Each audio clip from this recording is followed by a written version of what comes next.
Neve na është ndaluar edhe mishi I perjes në emër të dikujt tjetër posa Allahut. E që shumica e botës e ka këtë. E që Allahu Xhaleshanuhu thot në Kur'an, çdo gjë është e ndaluar që është thërrur jo në emrin të Allahut. Që do të thotë edhe nëse është lopë, qinj, dash, që është prej halalit në origjinë, por nuk është prerë në emrin të Allahut, është ndaluar. Edhe këtë duhet t'ja mësojmë fëmijëve tanë. Po ashtu edhe na është ndaluar grënja e mishit të kafshës së mbytur. Tha po ashtu e ndaluar është kafsha e mbytur.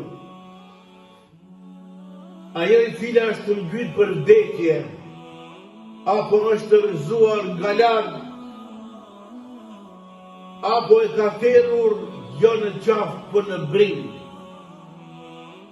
apo e ka ngrënë ndonjë bish e ti të marrësh pjesë në atë mish. Përveç se nëse ti arrin ta pren, ta thërë atë me kushtet e Islamit.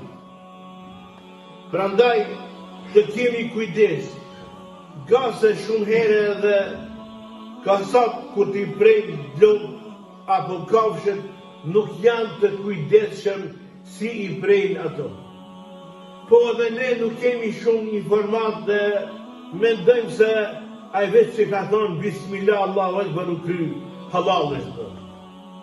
E duke mos ditë se rregullat e thërjes së një kafshë nuk është lehtë ashtu veç Bismillah Allahu Akbar. Po janë edhe kushtet si me e prej, ku me e prej.